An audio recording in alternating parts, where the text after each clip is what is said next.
որովհետև նա ջրերի կաթիլներն է քաշում, որոնք իր գոլորշուց անձրև են թափում։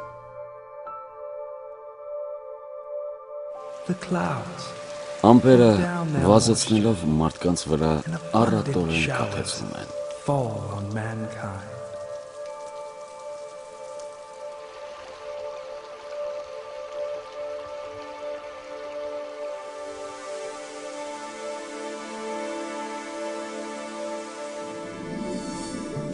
Ձկները տեսակ-տեսակ կլինեն։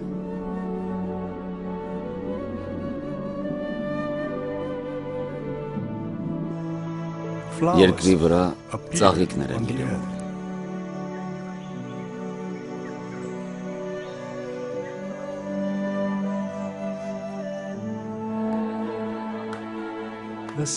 Երգելու ժամանակը հասավ։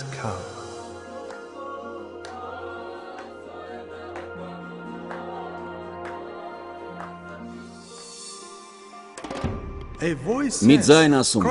կանչիր, ու ես ասացի, ինչ կանչեմ։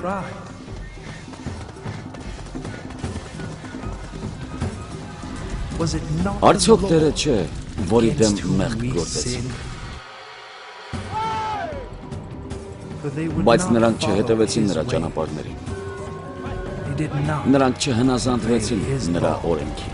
Դրա համար նա իր սրտմտությունը և պատերազմի սաստկությունը նրանց վրա թափեց։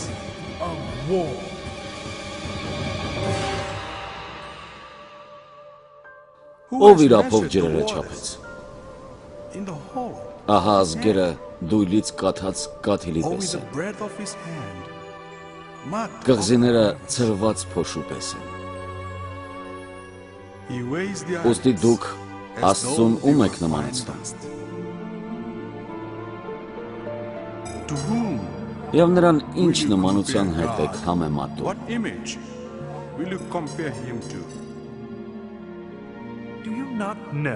Արդյոք չգիտեք։ Արդյոք չեք լսել։ Տերը հավիտենական Աստված է։ Նա է երկրի ծայրերի արարիչը։ Ազգերի մեջ ասեք, Տերն է թագավորում։ Երկինքը թող ուրախանա ու երկիրը ցնծա։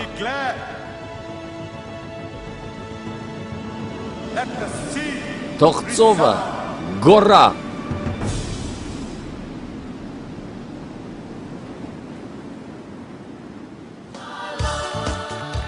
Ողջույն բոլորին։ Բարի գալուստ Ֆիջի։ 322 կղզիների մի նավատորմ, որն ապագայի ժամային գոտում է գտնվում։ Սա անկասկած Աստծո գործի ամենահրաշալի նոր դրսևորումն է Ֆիջիում։ Դրա մասին կասկած լինել չի կարող։ Խաղաղ օվկիանոսյան հարավային դրախտավայր, որի բարձրակարգ հանգստյան գոտիները գրավում են Հոլիվուդի վեժնախավին։ Օրհնություն է այս պահին, այս ժամանակում ապրել Ֆիջիում, պարզապես վերապրելու համար Աստծո այս նոր շարժը։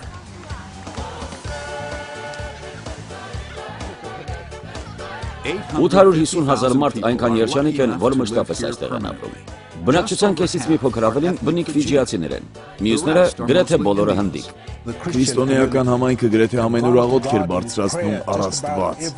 Մարդիկ աղաղակում էին Աստծուն օգնության համար։ Նրանք դիմում էին Աստծուն խնդրելով, որ նա միջամտի։ Նա պատասխանեց մեր աղոթքներին։ Այժմ Ֆիջին գտնվում է ծաղկած ազգային արթնության մեջտեղում։ Դա մի բան է, որը մենք փափագում ենք երկար տարիներ։ Մենք ուզում էինք, որ մեզ հնարավորություն տրվեր միաբանվելու։ Այս մեծ արթնությունը հոգուց էր եկել։ Դա Աստծո գործն է, դա մարդու գործը չէ։ Մենք պարզապես հիանում ենք, երբ նայում ենք այն բանին, թե ինչ է տեղի ունենում։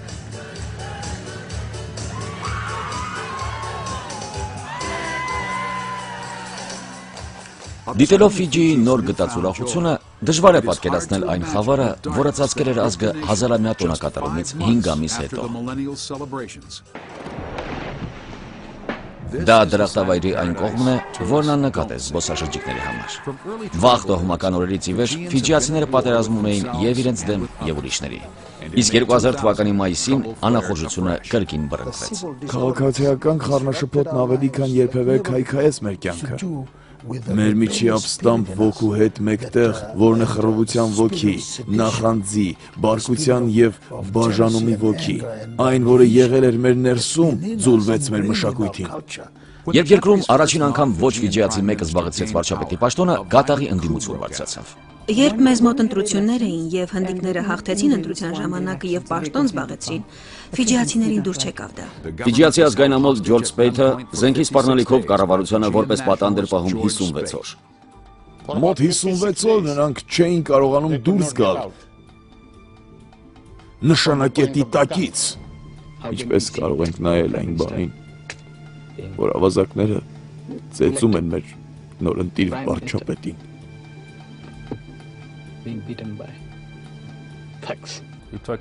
Դուք խոսում եք շատ ծայրահեղական մարդկանց խմբի մասին, որն ի զորու էր կառավարելու այս երկիրը։ Եվ նրանց գաղափարախոսությունը, նրանց գաղափարները բոլորն էլ շատ սարսափազդու էին։ Եվ ինչ որ առումով նրանք կարող էին բավական մեծ քանակությամբ մարդ տանել իրենց հետևից։ Այո, նա մեր հերոսն է։ Վճռական մտքերը անողորմ գործողությունների էին դրդում։ Մեր բանակում խռովություն բարձրացավ, որտեղ զինվորները վերջի վերջո հարձակվեցին միմյանց վրա։ Սպանություն նույնպես տեղի էր ունեցել։ Թակուի Էլիզաբեթ Պարաքս, Ֆիջիի բանակի գլխավոր շտաբ։ Դրսում լարվածություն առաջանում։ Անվտանգություն այլևս չկա, անհետացել է ողջ երկրում։ 1000 հատ 22 դրամաչափի փամփուշտ կարելի է գտնել Նանդիում, երկրի արևմտյան մասում եւ բարեկային ժամի մասին օրենքները ընդարձակում են։ Գողությունն ու վայրագությունը ակնհայտ անցք բացեցին ազգի ինքնակառավարման եւ հոգեբանության մեջ։ Փողոցներում բռնություն էր տիրում։ Առաջին անգամ էր նման բան տեղի ունենում։ Գործարար համայնքի մեծ մասը թիրախիտակ էր։ Դա աղետ էր, բացարձակապես ցնցող աղետ։ Ժամանակին առողջ տնտեսությունը անկում ապրեց։ 7 օրվա ընթացքում տուրիզմը գրեթե դադարեց։ Ավստրալիան, հատկապես Նոր Զելանդիան շաբաթներ շարունակ լուրերի հիմնական թեման է։ Բավական ավերիչ դրություն էր։ Այս պահին ուշադրությունը կենտրոնացած է բանակի վրա, թե որ կողմը նա կընտրի պաշտպանել։ Մարիսա Նովակ, BBC News։ Ազգը հասավ իր ամենացածր դիրքին, որը երբևէ ունեցել էր 1980-ականների վերջում Բրիտանիայի Հանրապետությունից առանձնանալուց հետո։ Շատ նողկալի դրություն էր, հատկապես այն պատճառով, որ հենց որ այդ զինված խումբը հարձակվեց սահմանադրությամբ ընտրված կառավարության վրա, դրանից հետո փողոցներում սկսվեց այդ խռովությունը։ Մենք մի ազգ դարձանք, որ հայտնի է հանցագործներ ծնելու համար։ Նույնիսկ մեր զինվորները վստահելի չեն, երբ զենք ունեն իրենց ձեռքում։ Շատ զորավոր ուժ էր տիրում Ֆիջիում այդ 56 օրվա ընթացքում։ Պետք է որ դա մեր պատմության ամենախավար ժամանակներից մեկը լինի։ Դա մեզ կանգնեցրեց մի իրավիճակի առաջ, որը երբեք նախկինում չէինք տեսել եւ անշուշտ չէինք ցանկանա որ կրկնվի։ Դա մեզ հետ էր տանում դեպի խավար դարեր։ Ոչ մի այլ բան այլևս չկար։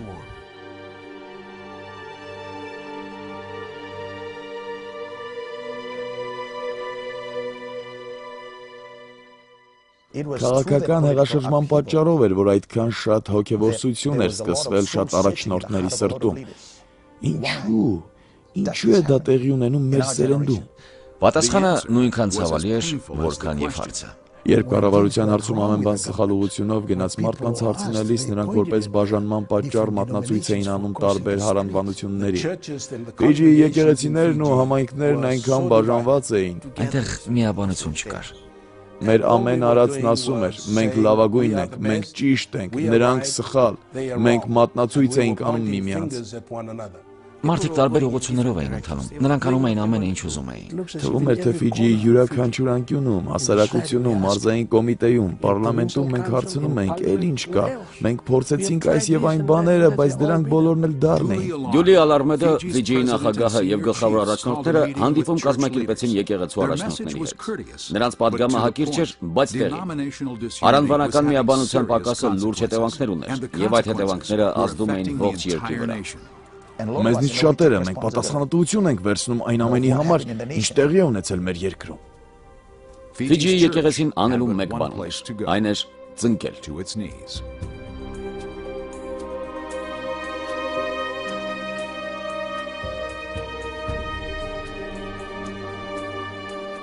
Այս երկրում երկար ժամանակ աղաղակում էին ժողովրդի արթնության եւ վերափոխման համար։ Առանձին եկեղեցիները դա մտցրել էին իրենց օրագրի մեջ եւ փորձում էին միմյանցից անկախ գործել։ Բայց հիմա մի բան է տեղի ունեցել։ Դա միաբանեց մեզ, որ միասին աղաղակենք Տիրոջը։ Եվ աղաղակը, մարդկանց անկեղծ աղաղակը, որ սրտից էր բարձրանում, ուղղված էր Աստծուն։ Դա նման չէր սովորական հեկեկոցի, այլ նման էր ողբի, որտեղ մարդիկ պարզապես աղաղակում էին։ Ուստի մարդիկ ամենուր աղոթում էին։ Նրանք գիտեին, որ եթե երբևէ լուծում լիներ Ֆիջիի խնդրին, այն Աստծուց էր գալու եւ միայն Աստծուց։ Երբ տեղի ունեցավ 2000 թվականի մայիսի դեպքերը, հովիվներ կային, ովքեր միաբանվեցին իրենց եկեղեցիներում եւ աղոթում ու աղոթում եւ Աստծուն էին հնազանդվում, Աստծո ներողամտությունն ու օգնությունն էին հայցում, որովհետեւ կարծում եմ, նրանք նույնպես հավատում էին, որ դա Աստծուց ուղղված վերջին կոչն էր ոչ միայն հովիվներին, այլև մեր ժողովրդին եւ առաջնորդներին, որ զինաթափվեն ու Աստծուն դառնային։ Երկրի տարբեր հարանվանությունների աղոթքի շնորհիվ երկիրը չհասավ կործանման եզրին։ Դա փրկեց։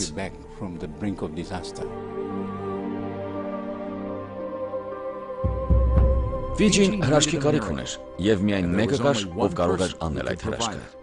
Ես հավատում եմ եւ շատ ուրախ եմ, որ Աստված միջամտեց իր մարմինը միաբանելու գործում։ Սա այն պահն է, որի գալուն մենք հավատում էինք, որովհետև մենք գիտենք, որ արթնությունը կբժշկի այս ազգը։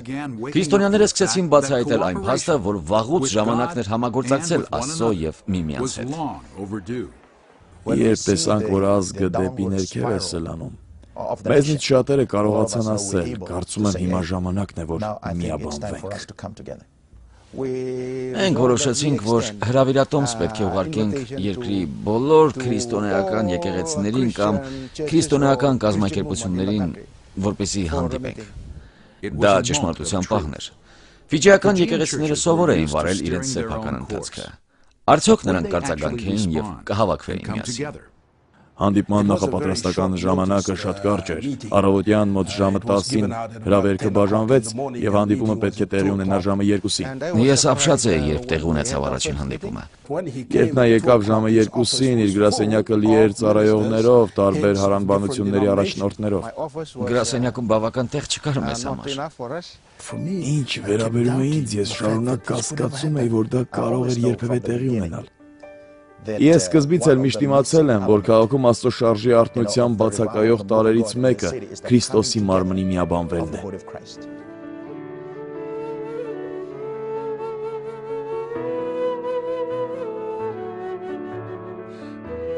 Կարճ ժամանակ անց այս նոր համագործակցությունը իր անունը ստացավ։ Ֆիջիի քրիստոնեական եկեղեցիների ասոցիացիա։ Հոգու կողմից զորանալով, թագավորության մտածելակերպ ունեցող այս ընկերությունը շուտով գործնական քաջալերանք էր ցուցաբերում իօքուտ ծրագրերի եւ հիմնարկությունների։ Եվ գիտեք, դա մեզ համար հրաշքների հրաշքն էր։ Իրականում ես նկատի ունեմ, որ մենք չէինք կարող հավատալ դրան։ Եկեղեցիներում սկիզբ առան պատմություններ Սուրբ Հոգու գործերի մասին։ Ես վստահեցնում եմ ձեզ, որ այս միաբանությունն աղոթքի շնորհիվ եղավ։ Այժմ մենք միաբան ենք։ Աղոթքը զարմանալի զորություն ունի։ Մեթոդական եկեղեցին Ֆիջիի ամենամեծ հարանվանությունը առաջինների շարքում էր, որոնք ընդգրկվեցին Աստծո թարմ շարժի մեջ։ Մենք զարմացած էինք Աստծո ծրագրի վրա։ Մեթոդական եկեղեցին չէր ծրագրում, որ մենք սկսեինք միաբան գործել ուրիշ քրիստոնեական եկեղեցիների հետ մինչև 2001-ի ավարտը։ Դեռևս կարող եմ հիշել մեթոդական եկեղեցու նախագահի զեկույցը, երբ ասում էր. իրականում հավատում եմ, որ երկինքը ցնծում է, որովհետև վերջապես մենք միասին ենք։ Նախկինում ես հակում ունեի իմ մասին մտածելու, սակայն այժմ գիտակցում եմ, որ ուրիշ հովիվների կարիք ունեմ։ Եթե մենք կարողանանք միասին եւ միաբան աշխատել, մենք կշահենք մեր քաղաքը Հիսուսի համար։ Ես պարզապես գիտեմ, որ դա իրականում Աստծուց էր ծնվել, որովհետև մարդիկ, ում հետ մենք համագործակցում ենք հիմա, նման էին հետևյալին։ Նախկինում մենք կատվի եւ մկան պես էինք։ Գիտեք, երբ կատուն ու մուկը կարող են համագործակցել, հասկանում եք, դա արդեն իսկ Աստծուց է։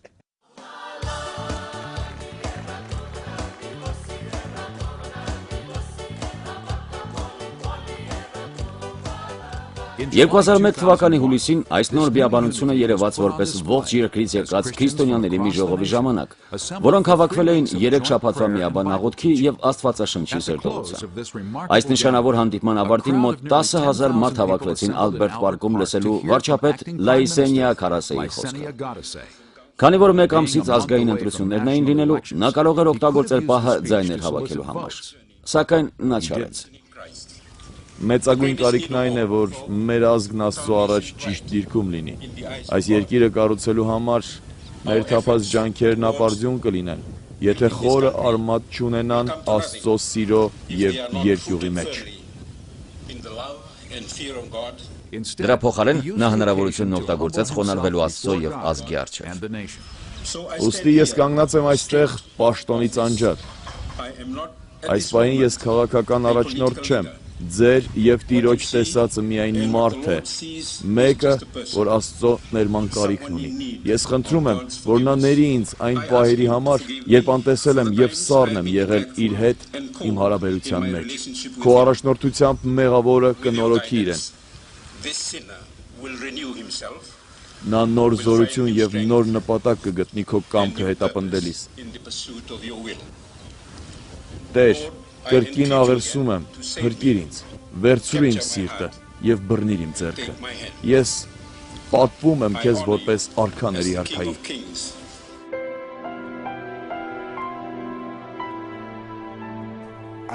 Ես նրան անձամբ եմ ճանաչում, ուստի երբ նա կանգնեց այդ օրը եւ արեց այդ խոստովանությունը, բոլորս զարման կապրեցին։ Ես բոլորովին էլ կարող չէի լինի անելու այդ գործը առանց Աստծո օգնության, եւ ես նույնպես երբեք չեմ մոռանա այդ երեկոն։ Երբ կանգնած էի այնտեղ, եկեղեցու ծառայողները, կարծում եմ 3 կամ 4 ծառայող կար, նրանց ձեռքերն իմ ուսերին էին, նրանք աղոթում էին ինձ համար։ Դա իմ կյանքում ամենանշանակալից պահն էր, եւ ես զգում էի, որ Տերը գործում էր իմ միջոցով։ Առանց դրա ես ոչ մի կարողություն չունեմ վարելու այս երկրի գործերը։ Հոգևոր հոսանք զգալով օդի մեջ, քրիստոնյաները սկսեցին աղոթել մոտեցող ընտրությունների համար։ Անմիջապես ընտրություններից առաջ մենք սկսեցինք աղոթել հաջորդ կառավարության համար։ Մենք հետ մղեցինք խավարի զորությունը։ Զգում էի, որ փոփոխություն է տեղի ունենում, դրական փոփոխություն։ 4 շաբաթ անց Քարասեի նոր հիմնադրած նախընտրական շտաբը հաղթեց ընտրություններում։ Դա մեծ անակնկալ էր, որովհետև դա ամենանոր կուսակցությունն էր։ Մենք հիմնադրեցինք այդ կուսակցությունը ընտրություններից 3 կամ 4 ամիս առաջ։ Աղոթքների միջոցով ճեղքում եղավ, դա աղոթքի զորության հետևանքն էր։ Դա կարող էր տեղի ունենալ միայն աստվածային միջամտության արդյունքում։ Ես չեմ կարող մեկնաբանել դա որևէ այլ կերպ։ Աստծո այս շարժի հետևում հանգիստ կանգնած էր Ֆիջիի նախագահ Ռատու Ջոզեֆա Իլոիլո։ Մենք աստվածավախ առաջնորդներ ունենք, իդեմս նորին գերազանցություն տիտղոս կրող նախագահի։ Նա այնքան խոնարհ տղամարդ է։ Պաշտոնական հայտարարության ժամանակ, որն արվել է Sentinel Group-ի տեսախցիկների խմբի առաջ 2001 թվականի դեկտեմբերին, նախագահը կրկնեց իր հավատամքը, որ Աստծո շնորհի եւ պաշտպանության ձեռքը ծանրանում է ազգի վրա։ Ես հավատում եմ, որ սա Աստծո ժամանակն է արթնություն բերելու այս երկրում։ Բայց մենակ պահին ավելի ուշ ակնհայտ էր, որ նա խորապես զգում էր այդ շնորհը անձնապես։ Արդյոք զգում եք Աստծո ձեռքը ձեր կյանքի կոչման մեջ, երբ առաջնորդում եք այս ազգը։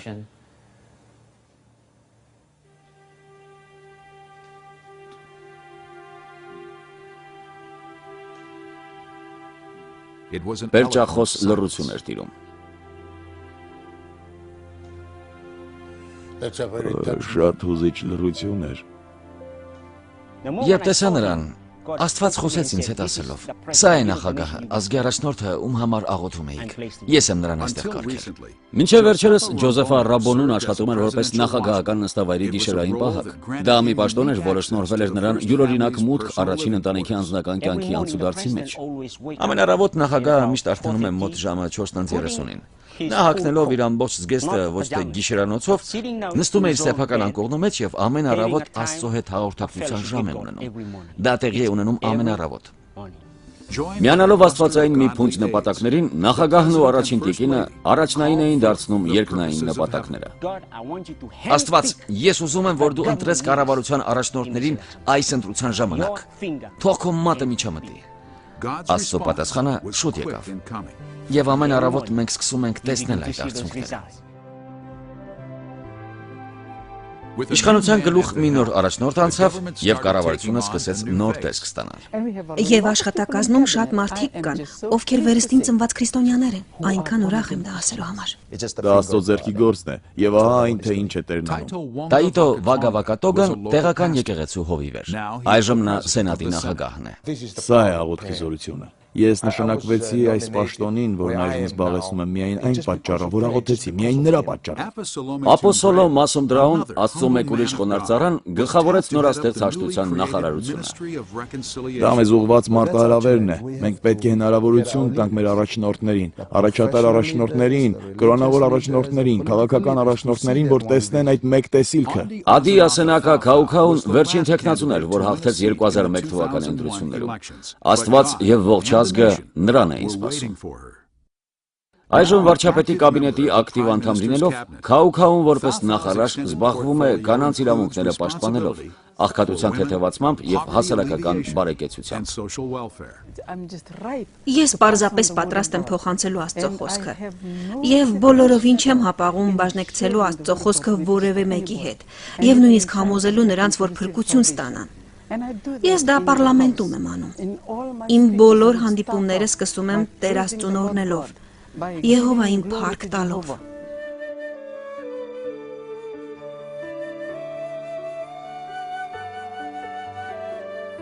Միաբանված եկեղեցով եւ աստվածապաշտ ծառաներից կազմված կառավարությունով Ֆիջին սկսեց վերականգնել իր հոգեվոր ժառանգությունը։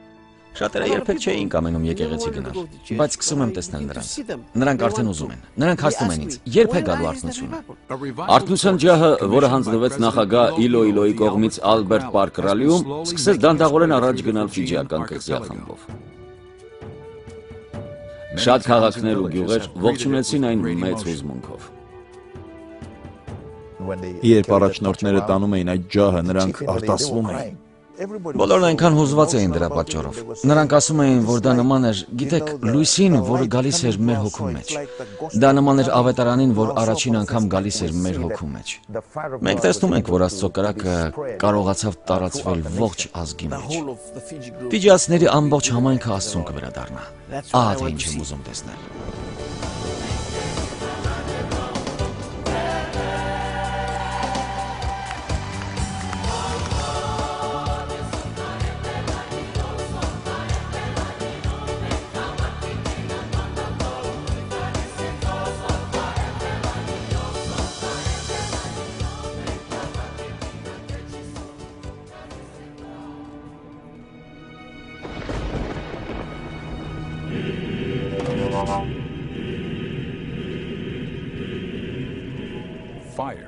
Կրակը միշտ չէ, որ հույս է սփռել ֆիջիացիների սրտում։ Ավելի վաղ, բայց ոչ հեռավոր անցյալում, դրա առկայծող լույսը Երևան հանեց ահասարսուր ծեսեր եւ անասելի սարսափ։ Երկիրը կքվել էր սնոտիապաշտության եւ կախարդության բեռի տակ։ Նախնիների հոգիները անարգել շրջում էին, խոստանալով առատություն եւ պահանջելով իրենց իրավունքները։ Տաճարի մոտ մարդկային ոսկորների մեծ կույտեր էին լցրած, որոնք փայլում էին արևի տակ։ Քահանաները ցնցվել էին եւ խոսում էին տարօրինակ ձայնով։ Սա մի աշխարհ էր, որտեղ պարագլուխները բացարձակ իշխանություն ունեին։ Շարքային մարդկանց կյանքը կախված էր նրանց գերիշխող տրամադրությունից եւ ախորժակից։ Կանայք տրվում էին որպես հարկ կամ պատերազմի մրցանակ։ Ցեղերի միջև կռիվները սոսկալի էին եւ հաճախ լի վրեժով եւ ագահությամբ։ Դաժան զինվորները բնաջնջում էին ամբողջ գյուղեր, նույնիսկ կղզիներ։ Ընկած թշնամիներին տանում էին ռազմադաշտից երկար ձողերով, որպեսզի խորովեն եւ ուտեն նրանց։ Դեռ ավելին, մարդակերության բնազդը հաճախ ուղղված էր կենդանի մարդկանց։ Որպես դաժանության իրական գործողություն Ֆիջիի պարագլուխները հաճախ ճակատագրական զոհեր էին պահանջում կտրել կրակի փայտեր իրենց իսկ մարմինները խորովելու համար։ Ըստ վաղ մեթոդիստ միսիոներների զեկույցների, արքայական կապիտոլը օրեր շարունակ գարշահոտության մեջ էր, քանի որ յուրաքանչյուր խրճիթում մարդկային մարմին էր եփվում։ Նույնիսկ այն օրերին, երբ մարդակերությունը վերացել էր, կրակի զորությունը շարունակում էր մնալ։ Բանգա կղզում Սավաու տոհմը ապրում էր մանահունիների ոգու ազդեցության տակ, որը հայտնի է որպես Վեյլի։ Վակուա գյուղի ծայրամասում քահանաները գետնին լցնում էին տաք քարեր և սկսում քայլել դրանց վրայով։ Սա այն գյուղերից մեկն էր, որտեղ կախարդությունը հասել էր իր գագաթնակետին և կատարվում էր ծայրահեղ ուժգնությամբ։ Կախարդությունը իսկապես ուժեղ էր գյուղում։ Այստեղ էր մեծ լովան։ Փենի Սորովալը, Սավաու տոհմի քահանան, կրակի վրայով սկսել է քայլել 15 տարեկանից։ Երբ ես սկսեցի քայլել տաք քարերի վրայով, այլևս երբեք էլ տաքություն չէի զգում։ Քահանաներին կանչում էին մասնակցելու յուրաքանչյուր ներկայացմանը։ Նախքան ծառայությունը մենք բարձրանում էինք սարը, որտեղ ապրում էին այս մարդիկ, դևերը։ Մենք վերցնում էինք զամբյուղը և երկու տեսակ տերևներով լցնում։ Եվ դևերին կանչում էին գյուղ։ Զամբյուղը զգուշորեն դնում էին քահանայի մահճակալի տակ։ Եվ երբեմն գիշերը նրանք լսում էին դևերի երգը։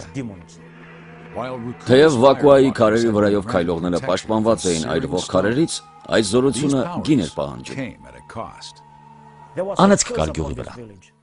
Շատ մարդիկ էին մահանում և նրանք չգիտեին որն է դրա պատճառը։ Նրանցից շատերը մահանում էին իրենց տներից դուրս, որը վախ էր առաջ բերում նրանց յուղակներում։ Սալասա Պագոգոն թմրանյութ էր աճեցնում։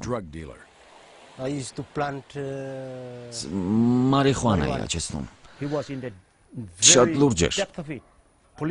Սունը չէր կարողանում գտնել դրա հետքը։ Տեսնում էի դրանք մեծ քանակությամբ և պահում էի,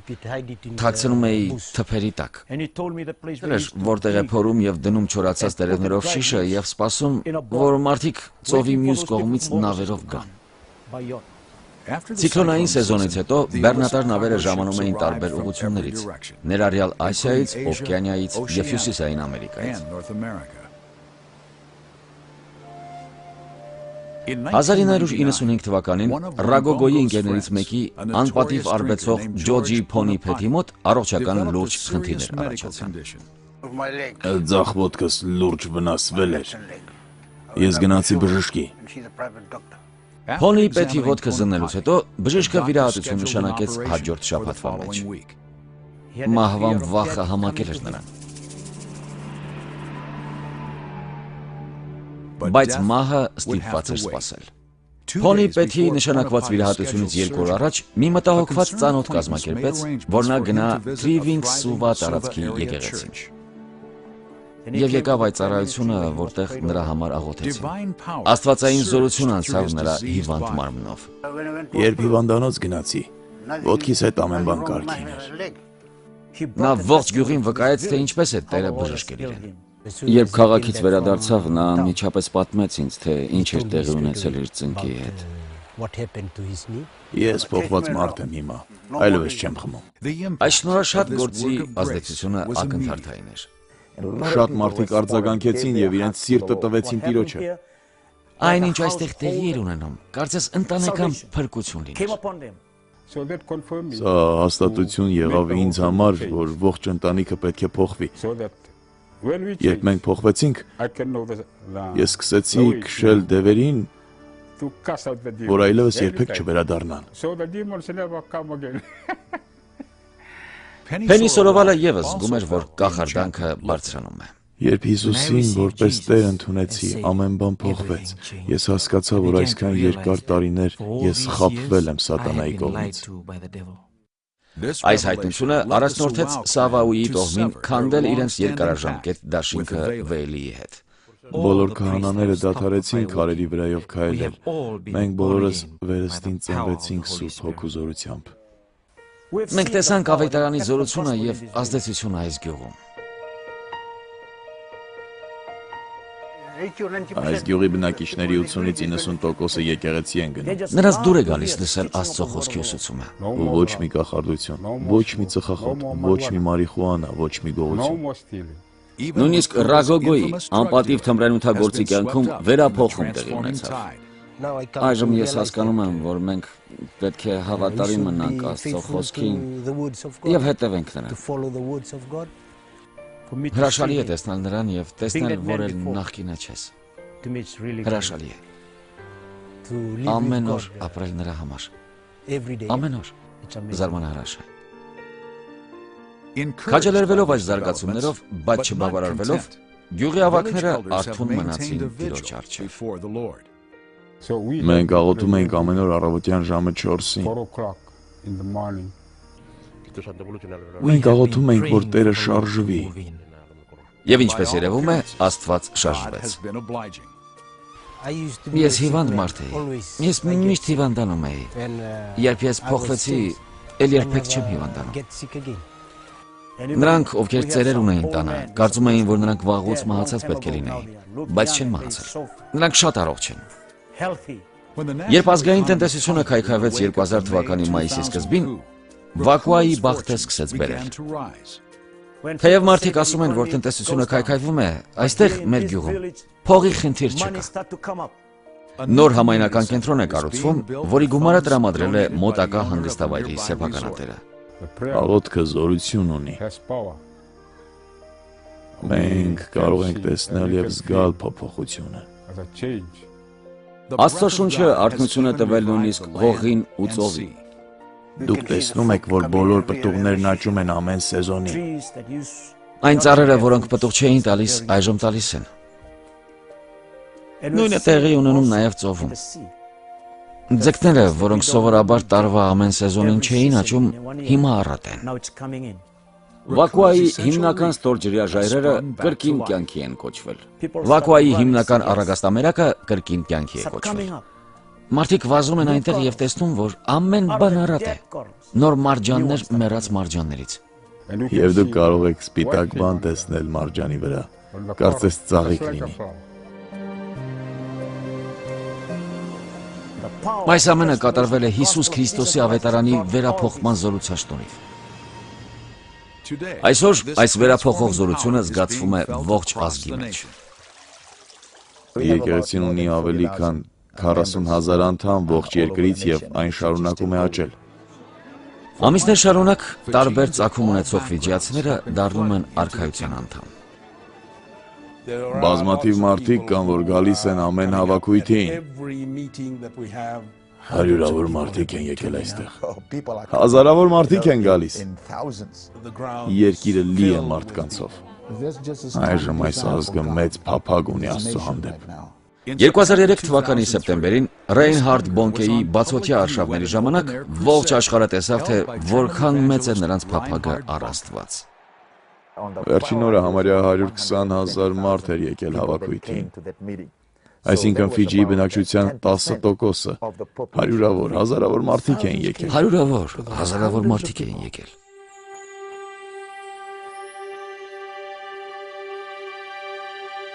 Ֆիջիի հնդկական համայնքը ևս թարմ հոգևոր փորձառություն է ապրում։ 2002 թվականի վերջերին հնդիկ ֆիջիացի հովիվները առաջին համընդհանուր աղոթքաժողովը կազմակերպեցին։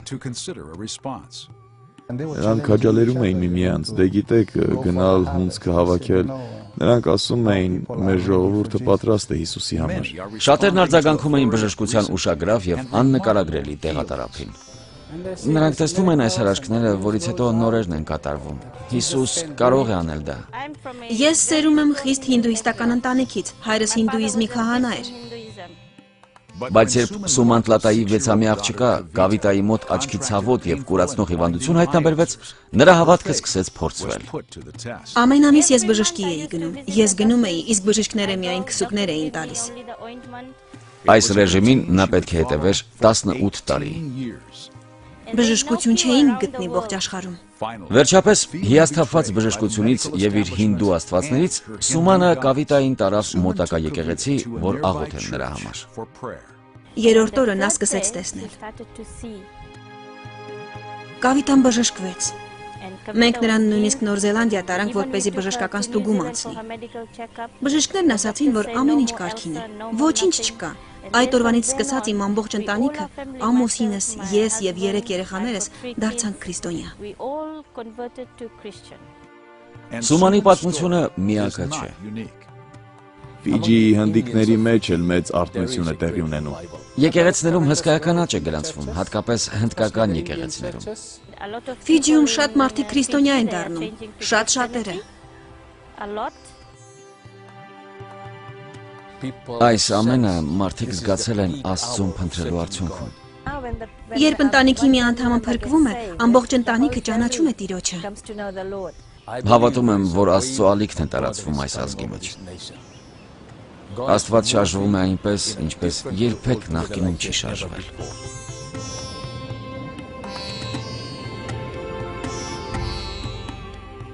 Այս փառավոր տարափը հույսով է ողողել ոչ միայն հայրուրավոր հնդիկ ֆիջիացիներին, այլև բարձրաստիճան հրամանատարներին, որոնց գործողությունները 2000 թվականի գարնանը գրեթե մարել էին այդ հույսը։ Մեր գործն ընդգրկում է բոլոր 14 բանտերը, ներառյալ Նուկուլու ակղզիները, որտեղ գտնվում են 2000 թվականի մայիսի պետական առաջնորդները։ Ապո Ռագեսին, որը քրիստոնյա քահանա է, այնտեղ էր ամենասկզբից։ Առաջին օրերին գրեթե հույս չունեինք, մեծ վախ եւ անորոշություն կար, նրանք լուռ էին։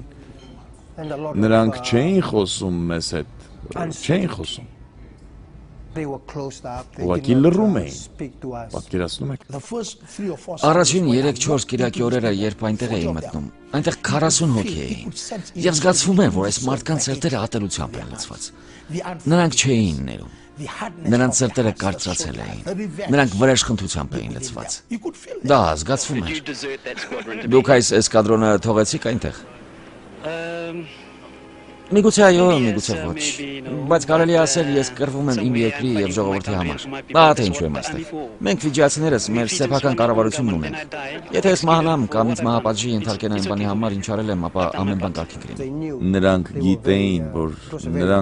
նրանք ներգրավված են մի շատ լուրջ խնդրի մեջ, դե գիտեք, սպանության։ 2001 թվականի սկզբին Աստծո խորը եւ հավիտենական սերը սկսեց իր գործը։ Մեկը մյուսի հետևից այս հպարտ եւ կոպիտ զինվորները սկսեցին կրկին հանձնվել։ Սուվայի եւ Նուկուլայի բանտերի աղոտ լույսի ներքո նրանք հայտարարեցին, որ հավիտյան կդադարեցնեն իրենց ապստամբ սրտերը իշխելու խռովարար փորձերը։ Ըստ հոգով լցված բանտի պահակի, դա նոր մաքուր ուժ էր։ Ասում էր, որ ամեն ոք, ով գալիս էր, իր սիրտը տալիս էր Տիրոջը։ Եվ նրանք նոր մարդիկ էին բանտաձողերի ետևում։ Դու կարող էիր լսել ինչպես էին երգելով իրենց սիրտը բացում Տիրոջ առջև։ Ալելույաներ էին երգում։ Ես ուրախ եմ, որ պատկանում եմ Հիսուսին։ Արցունքներն այտերի վրայով հոսելով երգում էին, որ որևէ օտար աստծու չեն պաշտելու։ Մարդիկ անցնում էին բանտի կողքով եւ եթե չէին իմանում, որ դա բանտ է, կարծում էին, որ եկեղեցի է։ Ոչ ոք այդ բանտից չոր աչքերով դուրս չէր գալիս։ Պարզապես Տիրոջ ներկայությունն էր այնտեղ։ Նույնիսկ անպատիվ ահաբեկիչ Ջորջ Սպեյթը հրապարակայնորեն եւ բարձրաձայն ապաշխարել է։ Ես կարող եմ վկայել, որ Ջորջի կյանքում արմատական վերափոխում է տեղի ունեցել։ Ամեն շաբաթ, երբ այնտեղ եմ գնում, տեսնում եմ, որ նա կարդում է խոսքը, կարդում եւ Տիրոջն է փառաբանում։ Թեև Ֆիջիի բանտերի հոգևոր առաջընթացը նկատելի էր, դրսում իրավիճակը ավելի էր քաջալերում տեղական քրիստոնյաներին։ Հնդիկներն ամբողջ երկրում շատ վախեր ունեին։ Նրանք խուճապի էին մատնված, նրանք իրենց լքված էին զգում, նրանք չարաշահման թիրախ էին դարձել, եւ սա մեծապես վախեցրել էր հնդիկներին այն ժամանակ, երբ իշխանության զավթում էր տեղի ունենում երկրում։ Միամսյա քաղաքական խառնաշփոթի ընթացքում եկեղեցու առաջնորդները աղոթքի եւ ապաշխարության ազգային տոն նշանակեցին։ Չնայած նրան, որ գտնվում էին պատերազմական օրենքի տակ, գրեթե 5000 մարդ հավաքվեց, ներառյալ 167 հնդիկ վաճառականներ, որոնց խանութները կողոպտել կամ ավերել էին։ Մենք բոլորս եկանք, կանգնեցինք դեմքով դեպի նրանց, ծնկեցինք նրանց առջև, դե գիտեք, դա ցնցող էր։ Բոլորը պորտկացին, նրանք ամենուր հառաչում էին։ Իրականում եկեղեցին առաքելություն ունի, քանի որ այն փոխում է մարդկանց եւ համայնքն այնպես, որ ուրիշ ոչ մի համակարգ չի կարող անել։ Ես ուզում եմ, որ մեր ազգը հաշտվի բոլոր ֆիջիացիների հետ, բայց դա հնարավոր է միայն աղոթքների շնորհիվ։ Եկեք վերադարձնենք Ֆիջիի երբեմնի ներդաշնակությունը, խաղաղությունը եւ ուրախությունը։ Իհարկե, մի հասարակության մեջ, որտեղ մարդիկ բախվում են ռասայականության եւ դաժանության հետ, բավական չէ միայն Աստծո սիրո մասին խոսել։ Այժմ նոր սիրտ է ձևավորվել համայնքի մարդկանց ներսում։ Եվ նրանք տեսնում են քրիստոնեության արդյունքը։ Այս տեսանելի հավատքը վերջերս երևացել է քրիստոնյա ֆիջիացիների գործելակերպում։ Նրանք օգնում են իրենց հնդիկ հարևաններին վերանորոգել իրենց խանութները, վերամշակել ագարակները, ձեռք բերել անհրաժեշտ սոցիալական ծառայությունները եւ մարդիկ արդեն նկատում են սա։ Մարդիկ կարծես ուշքի են գալիս։ Շատ է խոսվում հաշտության մասին, ինչպես նաև շատ գործ է կատարվում հաշտությունը պահելու համար, որը հաստատ մեծ գործ է։ Ես տաքսիներից շատ եմ օգտվում։ Երբ տաքսի էի նստում, վարորդը միշտ հնդիկ ֆիջիացի էր լինում։ Երբ տեսնում եմ, թե ինչպես է նա խոսում կամ ինչպես ենք շփվում, հասկանում եմ, որ սա արդյունքն է այն բանի, որ Աստված հպվել է այս ազգին։ Անկասկած, Աստծո բժշկող ձեռքի վկայությունը երևում է ամեն օր։ Աղքատության նվազում, փողոցներում նստող մուրացկանների թվի նվազում, փողոցային երեխաների թվի նվազում։ Տեսնում եմ, որ բոլոր երեխաները դպրոց են գնում։ Հանցագործությունը եւս աստվածային հարձակման տակ է։ Երբ մի թաղամասի անհանգստացած քրիստոնյաները հայտարարեցին, որ կառավարությունը բավական միջոցներ չունի պայքարելու գողերի դեմ, դուրս եկան փողոցներում աղոթելու։ Սրանից մի քանի շաբաթ անց ոստիկանությունը հայտնաբերեց, որ հանցագործության հաճախականությունը նվազել է։ Հանցագործություններ տեղի էին ունենում այդ տարածքից դուրս, բայց ոչ այնտեղ։ Եթե ուզում ենք փոխել մարդկանց մտածելակերպը եւ գործելակերպը, ապա պետք է նրանց ներսից փոխել։ Փոփոխությունը ինչ խոսք աստվածային յուրահատկություն է։ Երբ Աստված բնակվում է մարդու սրտում, դրան խուսափելի հետևանքը անփոխարինելի ուրախությունն է։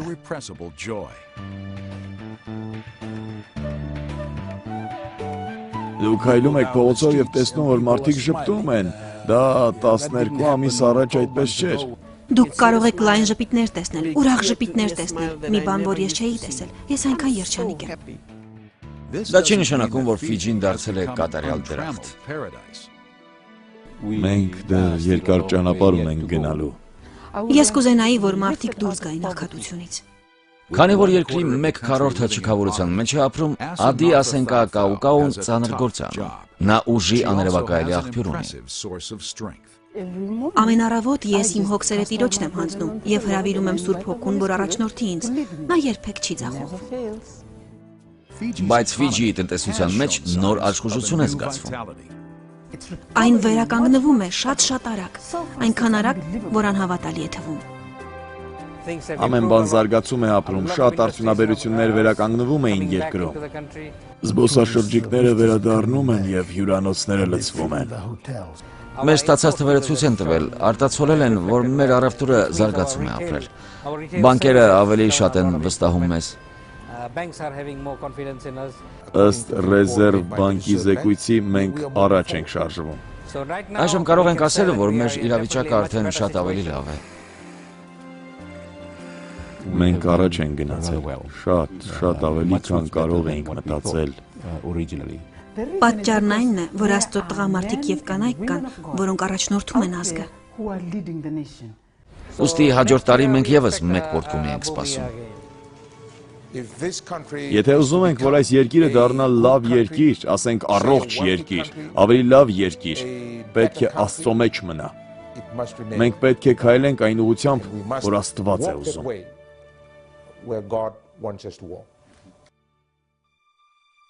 Գյուղական հասարակությունը ներկայացնում է բարգավաճման համար պայքարի առաջին գիծը։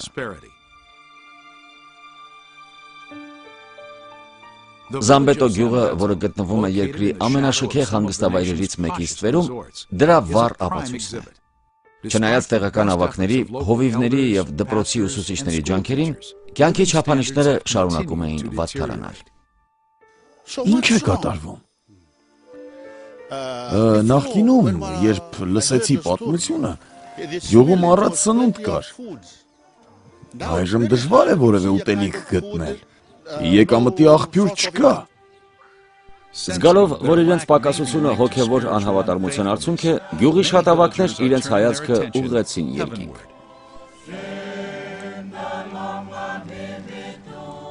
Մենք գիտենք, որ նորմալ կյանքին վերադառնալու որևէ այլ միջոց չկա, ինչպես Աստվածաշունչն է ասում, միայն մեկ ճանապարհ կա, ինչպես Հիսուսն է ասում, միայն մեկ ճանապարհ կա, նա է միակ ճշմարտությունը եւ միակ կյանքը։ Այն ինչ տեսնում եք այստեղ, դա մեծ փոփոխություն է։ Սա նոր բան է եւ այն գրեթե կրակի նման տարածվում է մեր երկրում։ Աստվածային օգնություն աղերսող աղաղակներ բարձրանում են Նատասովի այրունակայուն լեռներում։ Վոնյանի Նակավական Սուվա տարածքի հովիվը, որը մեծացել է այս տարածաշրջանում, տեսել է ինչպես է գյուղում տասնամյակների ընթացքում հասարակական տեղաշարժ տեղի ունենում։ Նույնիսկ դրանից առաջ այս տարածքում կախարդություններ էին արվում։ Գյուղն այն կետին էր հասել, որ փոփոխություններ չկային, որ փոխհարաբերություններ չկային, ամեն բան քանդվում էր։ Վնասն իսկապես, դե գիտեք, ազդում էր գյուղի վրա։ Նմանատիպ իրավիճակ էր հասունանում Նայրայի կղզում, որը գտնվում է 100 մղոն դեպի արևելք։ Գյուղում չարությունը շատ էր։ Գտնվելով Փոթորկալից Կորալյան ծովում, կղզին հարում է 6 գյուղերի, ներառյալ Տովուլայլայի ափամերձհամայնքը։ Իհարկե շատ էր դժվարությունը, աղքատությունը, դժբախտությունը եւ իրար դեմ կռիվները։ Անպտուղ հողը եւ սպառվող ստորջրյակորալները վերացնում էին գյուղի սննդամատակարարումը։ Կոնկրետ այդ գյուղում ձուկ չկար։ 55 տարի նրանք չէին տեսել այն ձուկը, որը համարում էին իրենցը։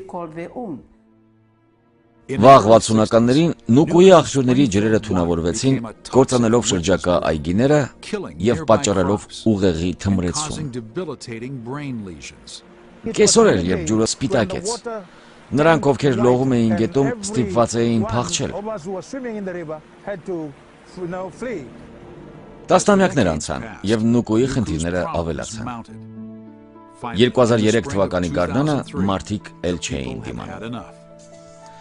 Նրանք եկան ինձ մոտ եւ մենք սկսեցինք մտածել. լավ, ինչ անենք։ Ասացի, պետք է Աստծուն դիմենք։ Այնտեղ ցեղային ժողով կազմակերպեցինք եւ բոլորը, նույնիսկ հարևան գյուղերից եկան։ Բոլորը խոստովանեցին իրենց հայրերի մեղքերը, ցեղական կռիվները, արյունահեղությունները եւ կախարդությունը, որը զորավոր կերպով գործում էր։ Բոլորը։ Խորհրդավոր ժողովը, որը մի քանի օր հետաձգեց մնացած գործերը, տևում էր առավոտյան ժամը 9-ից մինչև կեսգիշեր։ Մարդիկ 4-5 ժամ աղաղակում էին Աստծուն իրենց երեսների վրա ընկած։ Տուվոլայլայի տարածքում Աստվածաշնչյան դպրոցի մեթոդիստ ուսուցիչ Ինոսի Վոնոյի առաջնորդությամբ սկսվեց մաքրման գործընթացը։ Նա պատրաստեց մարդկանց սրտերը, մտքերը, մարդկանց հոգիները Աստծո խոսքի եւ համայնքի անդամների հետ խորհրդատվությունների միջոցով։ Եթե նրանք ուզում են, որ Հիսուսով նոր բան գա, պետք է ազատվեն հներից։ Ոստի այս գյուղի մարդիկ դառնում են Աստծուն, կործանելով բոլոր կուրքերը եւ կախարդանքի բոլոր առարկաները, փնտրում են Աստծո երեսը, ծոմ են պահում եւ աղոթում են, ամեն բան նոր է։ Ազգային պետերը, որոնք դեռ նշանակալից ազդեցություն ունեին Ֆիջիի հասարակության վրա, գտնվում են այս հոգեվոր վերածննդի առաջին գծում։ Ֆիջիի սենատի եւ պարագլխի մեծ խորհրդի անդամ Ռատու Միովալին նախագահում է երկրի ամենամեծ տարածքներից մեկում։ Ես ժողովի էի մասնակցում իմ բոլոր պետերի հետ, ասացի, ուզում եմ, որ գնաք բոլոր ցեղերը, ուզում եմ, որ մաքրման գործը սկսեք տնից տուն, ցեղից ցեղ, տոհմից տոհ, մենք սա միասին կանենք որպես Տիրոջ ժողովուրդ։ 2004 թվականի հունվարին Ֆիջիի կառավարությունը եւս մեկ քայլ առաջ գնաց այդ տարին աղոթքի տարի հռչակելով։ Քաղաքացիները խնդրեցին գոնե մեկ շաբաթ առանձնացնել, որպեսզի վերականգնեն խաթարված հարաբերությունները եւ հաշտվեն։ Մարդիկ պետք է նախապաշխարեն, հետո հաշտվեն միմյանց հետ։ Նրանք պետք է հին ուխտերը փոխեն, Աստծո հետ նոր ուխտի մեջ մտնեն։ Խթանը Աստծո ներկայությունն է։ Ես սրճվում եմ, երբ տեսնում եմ, թե ինչ է արել Տերը։ Նա եկել է ամբողջովին վերափոխելու իմ ժողովրդին։ Թեև ֆիջիացիները սկսել են հասկանալ հոգևոր մտերմության և սոցիալական առողջության կապը, նրանք դեռ լիովին չեն թողել իրենց նախկին զբաղմունքները։ Մենք հրաժարվել ենք մարդակերությունից, բայց մեր նախնիների աստվածներին պաշտելու որոշ կերպեր դեռ մնացել են մեզում։ Նամբուտաուտաուն, Ֆիջիի գլխավոր կղզում, մի գյուղ է, որտեղ մաքրման աշխատանքի համար մեծ գին է պահանջվել։ Ֆիլիմոնի Նավավաբալավուն Նավատուսիլիայի 7 գյուղերից գերագույն պետքն է։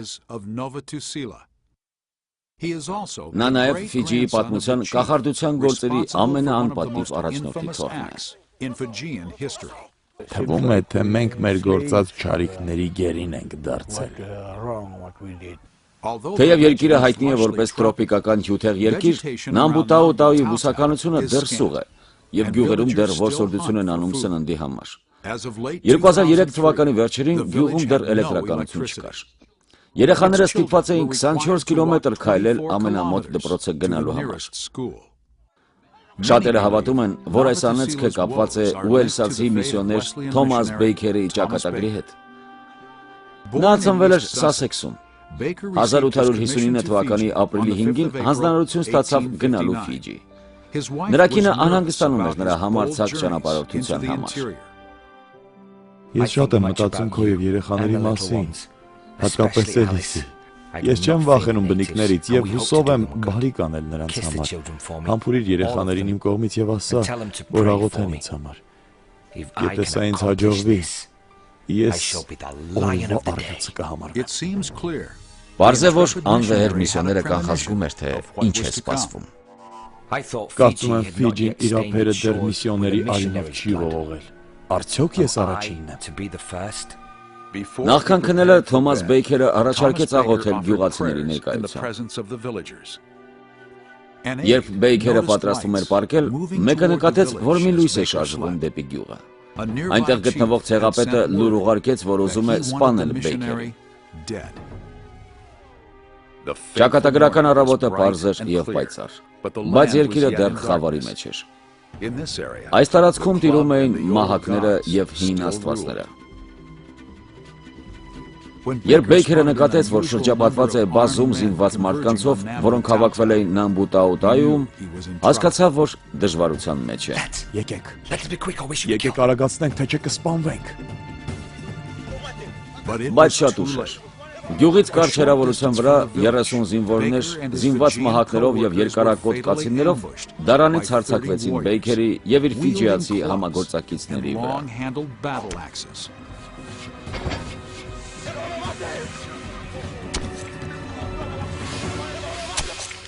Տեսնելով ընկած միսիոներին, Մասեմա անունով մի ծեր կին դուրս եկավ իր խրճիթից, բերելով ընկույզի յուղի մի աման։ Կինը խնդրում էր, որ նրա մարմինը սովորական նպատակին չծառայի, մարգարեանալով, որ այսպիսի դաժան մահը անեծք կբերի իրենց գյուղի վրա։ Վերջի վերջո, նրա խնդրանքին ոչ ոք ուշադրություն չդարձրեց։ 2003 թվականի նոյեմբերին Նավատուսիլիայի գյուղերը անհանգստությունը սրտներում որոշեցին նորից հասնել մաքրմանը և ազատությանը, որից այսքան երկար ժամանակ խույս էին տվել։ Պետք է սրան լուրջ վերաբերվենք։ Ողջ Ֆիջին և ամբողջ աշխարհը դիտում է, թե ինչ է կատարվում այսօր այստեղ։ Նրանք գիտեն, թե ինչ կարող է անել Աստված մեզ համար։ Նա կարող է զորավոր և հրաշալի գործեր անել։ Շնորհակալ ենք, որ օգնում ես մեզ խոնարհվել և ներողություն խնդրել, որպեսզի կարողանանք առաջ գնալ։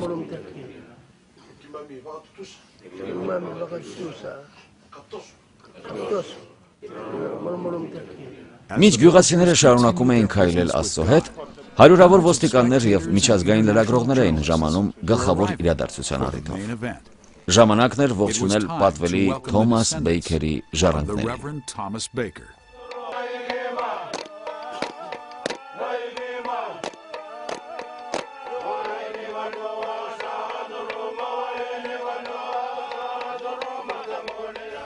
Ես պատվով եմ ընդունում այս ողջույնը Ֆիջիի ժողովրդի եւ այս գյուղի կողմից։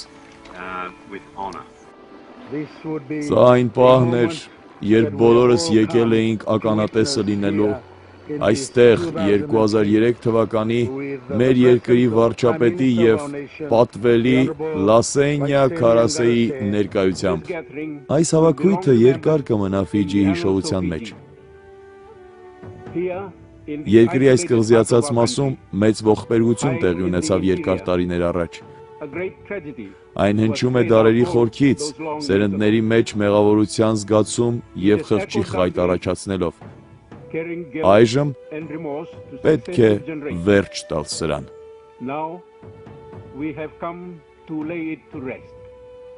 Այս ընթացակարգի կարևոր մաս է կազմում ասորոն, հանրային խոնարհության եւ խոստովանության ավանդական գործողությունը։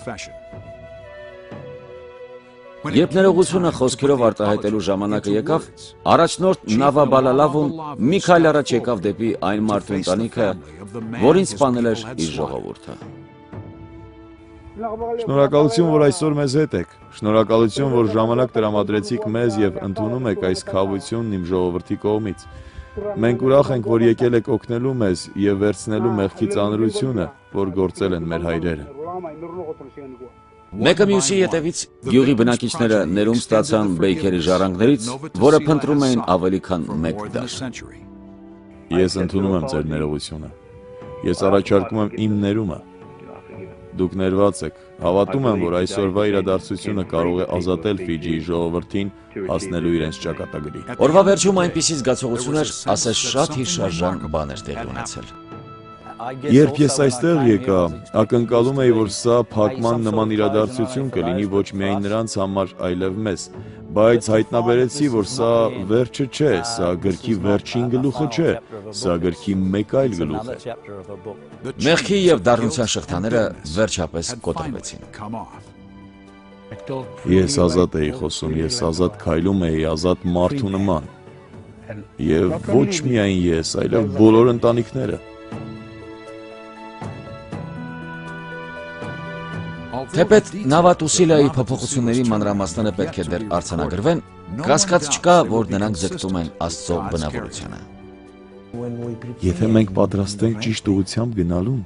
եթե հետևենք ճիշտ ճանապարհին, ապա մենք իսկապես կհանդիպենք նրան։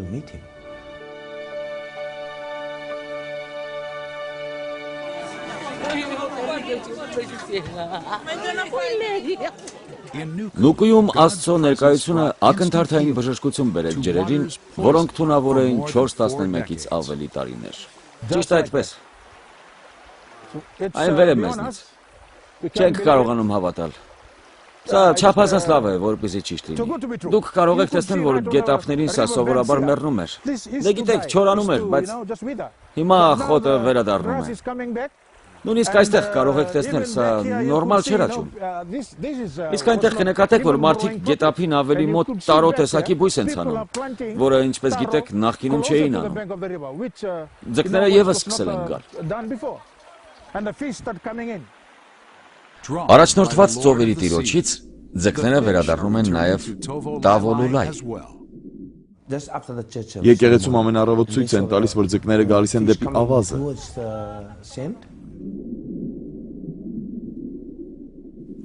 Քանի ձուկ եք բռնել ընդհանուր։ 3957։ Նրանք սկսեցին տեղափոխել դրանք նավի մեջ եւ պարզապես փառք տալ Աստծուն։ Շնորհակալություն հայտնել Աստծուն, քանի որ սա անսովոր իրադարձություն էր։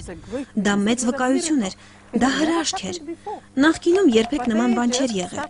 Նրանք սկսեցին ապրել հենց այնտեղ, որտեղ կանգնած էին։ Նրանք բղավում էին, երգում եւ պարում։ Մեզ զորավոր իրականություն է սպասվում։ Երկրի բժշկությունը սկսում է Երևան գալ։ Մենք հավատում ենք մի Աստծու, որը կարող է այսպիսի հրաշքներ գործել։ Բարգավաճում է այստեղ, քանի որ Աստված գործում է։ Մարդիկ դառնում են Աստծուն, Աստված բժշկում է նրանց երկիրը։ Տովուլայլայի նման գյուղերում առատություն բառը վերադարձել է ակտիվ բառապաշար։ Եվ ոչ միայն ձուկ կա։ Մանգրենիներում ծովախեցգետիններ կան։ Սրանք ամենամեծ ծովախեցգետիններն են, որ երբևէ տեսել եմ։ Դրանք այսքան չեն մեծանում։ Վաուկայի նման երկիրը վերականգնվում է։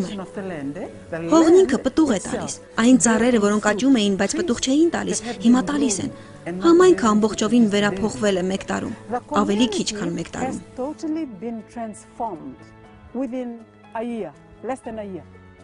Եվ նրանց հաջողության գաղտնիքը բացահայտվում է։ Այլ գյուղերի համար սա հրաշք էր։ Նրանք հավատացին, որ սա տեղի ունեցավ մաքրման արդյունքում, հոգևոր մաքրության։ Ահա թե ինչ է անում Աստված։ Մեր ժողովրդի գրեթե 60%-ն է ապրում գյուղատնտեսությամբ։ Եվ երբ նրանք տեսան սա, հասկացան, որ երբ դարձան Աստծուն, այնինչ նրանք չոր երկիր էին համարում, սկսել է ծաղկել։ Այն Աստծո օրհնության կարիքն ունի, բայց նրանք պետք է փոխեն իրենց ճանապարհները, եւ Աստված կբժշկի երկիրը։ Նրանք հարցրին ինձ առաջնորդների ժողովի ժամանակ. «Ինչ ես անում»։ Ասացի. «Ես իմ երկիրը վերադարձնում եմ Տիրոջը»։ Ինչու՞։ Որովհետև այն նրան է պատկանում։ Մինչ Ֆիջիի հասարակությունը շարունակում է արձագանքել Աստծո հպմանը, նույնիսկ փորձառու դիտորդներն են արտահայտում իրենց հիացմունքը։ Ընդամենը անցած շաբաթ մի խանութ գնացի։ 14 գավառների 11 գավառներից մարդիկ են եկել եւ նրանք չէին կարողանում հասկանալ ինչ է տեղի ունենում 11 գավառների 23 ձկնաբուծարաններում։ Նրանք բաժնեկցում էին միմյանց հետ։ Նրանք հասկացել էին, որ Աստծո ձեռքն է այս բոլոր ձկնաբուծարանների վրա։ Այն ձկները, որոնք ես երբեք չէի տեսել այստեղ, սկսում են ի հայտ գալ։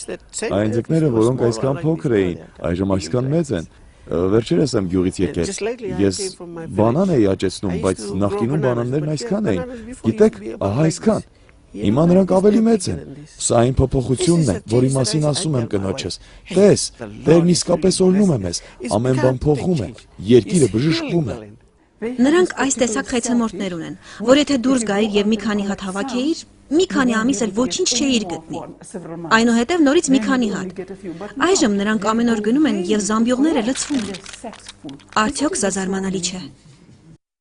Ըստ ականատեսների զեկույցի, այս գերհրաշքներին նախորդել են 2 մեծ քայլեր։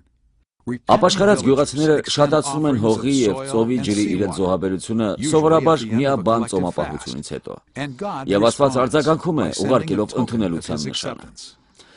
Գրեթե բոլոր դեպքերում այս նշանը գալիս է հանկարծակի անձրևի տեսքով, աստվածային սրընթացությամբ, որն իջնում է առանց ուշադրություն դարձնելու ներկա եղանակի։ Աստված մի հրաշք է ցույց տալիս անմիջապես։ Եթե արևը շողում է վառ, հետո ինչ է լինում։ Սկսում է անձրևել։ Կարծում եմ, Աստված այս կերպ հայտնում է իրեն եւ իր զորությունը ցույց տալիս իր ժողովրդին։ Նախկինում նման բան չի եղել։ Հրաշալի բան է սպասվում։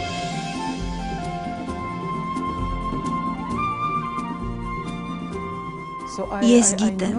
ես հավատում եմ, որ Ֆիջին վերափոխման ընթացքով է անցնում, որը տեղի է ունենում աղոթքի զորությամբ։ Սա այն օրն է, որի համար աղոթում էի, որի համար երազում էի։ Աստծո ձեռքն իսկապես մեր համայնքի գործերի վրա է։ Արթնությունը եկել է Ֆիջի։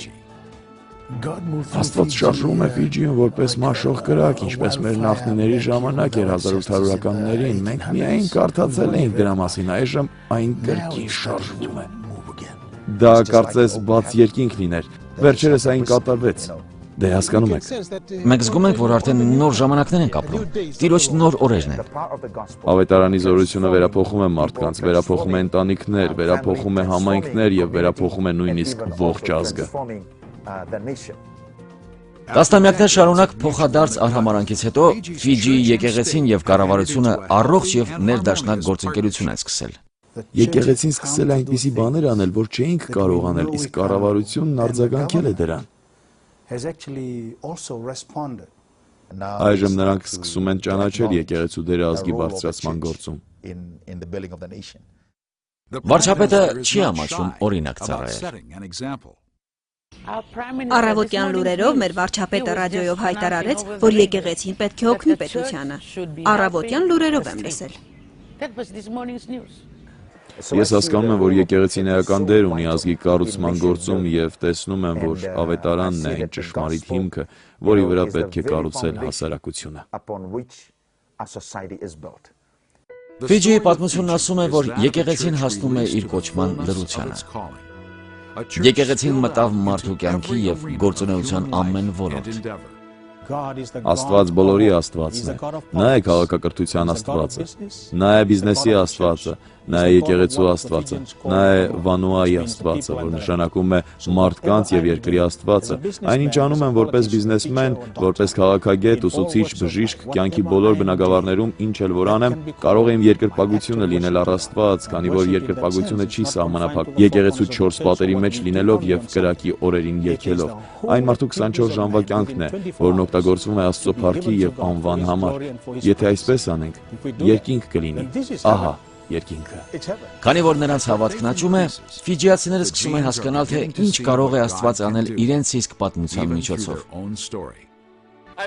Հավատում եմ, որ Աստված բարձրացնում է Ֆիջին, որպես իր շնորհքի օրինակ, որ հեռարձակվի ողջ աշխարհում։ Նախանձի ոգին հեռանում է, բարկության, խռովության եւ բաժանության ոգին դուրս է գալիս մեր կյանքից, եւ հավատում եմ,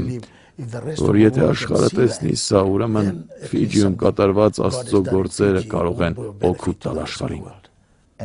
Ես իսկապես հավատում եմ, որ մեր հերթն է ավետարանը Ֆիջիից հասցնել այլ խաղաղօվկիանոսյան կղզիներ։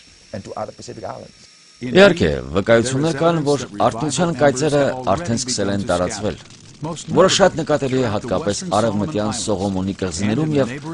հարևան Վանուատու երկրում։ Ֆիջիի նման այս երկիրը շատ է տառապել սնոտիապաշտության, աղքատության եւ քաղաքական անկայունության ծանր ճնշման պատճառով։ 2002 թվականի հոկտեմբերին Վանուատուայում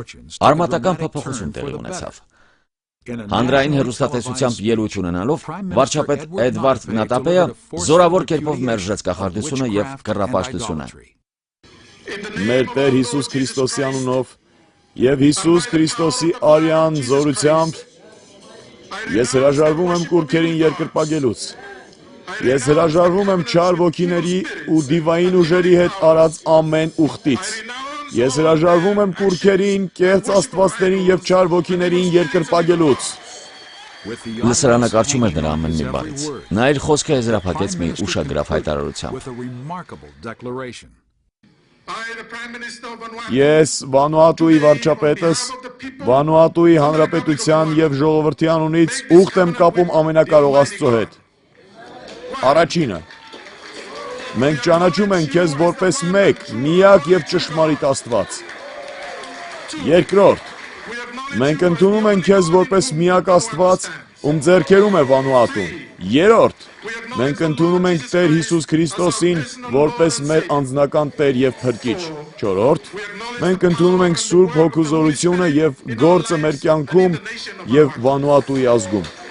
Այսօր նաեւ աղաչում ենք, որ տաս մեզ հավատարմություն, պատվելու եւ ծառայելու միայն Հայր Աստծուն, Որդի Աստծուն եւ Սուրբ Հոգի Աստծուն։ Ամենակարող Աստված, ես վարչապետս ազգը հանձնում եմ քո զորավոր ձեռքերի մեջ։ Այս հոգևոր տեղատարափից 13 ամիս անց երկրի նախագահ Ջորջ Սակոմանն համարձակ հորդորեց երկրի իրավաբաններին իրենց կյանքը հանձնել Հիսուսին։ Շատերը այդպես էլ արեցին։ Եվ այսօր երկրում տիրում է անհավատալի քաղաքական խաղաղություն։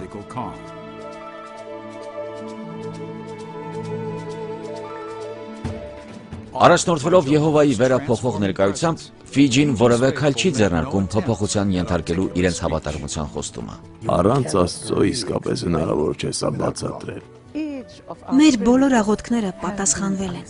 Զարմանալի է։ Ինձ համար ուրախություն եւ արտոնություն է Աստծո գործի մի մասերինել։ Ես հավատում եմ, մենք հավատում ենք, որ լավագույնը դեռ առջևում է։ Երանի եւս 30 տարի ապրեմ։ Մենք տեսնում ենք, որ հիմա հսկայական առավելություն ունենք։ Աստված զորացնում է եկեղեցուն միգուցե վերջին հարձակման համար։ Կարծում եմ նա պատրաստում է աշխարհը Հիսուս Քրիստոսի վերադարձի համար։ Եթե Ֆիջիի անմնացորդ հնազանդությունը տարածվի ողջ ազգի մեջ, ապա այդ օրը հեռու չէ։ Շրջադարձն այնքան արագ կատարվեց ամիսների ընթացքում։ Սա գրեթե մի բան է, որ վայրկյանական է կատարվում։ Աղոթում ենք հիմա։ Հիմա է այն կատակում, ահա թե ինչ ենք զգում։ Դա այն ժամանակն է, որի մասին խոսել են մարգարեները։ Նոր բաներ են սպասվում մեզ, նոր ալիք է գալիս, նոր ալիք է գալիս։ Արմատական փոփոխություն է տեղի ունեցել։ Սա նոր օր է Ֆիջիի համար։ Սա դժվար է նկարագրել։ Ես ուղղակի փառք եմ տալիս Աստծուն։ Ես ուղղակի փառք եմ տալիս Աստծուն իր գործերի համար եւ ուրիշ ոչինչ չկա անելու։ Ուրիշ ոչինչի մասին մենք չենք խոսում։ Միայն նրա մասին։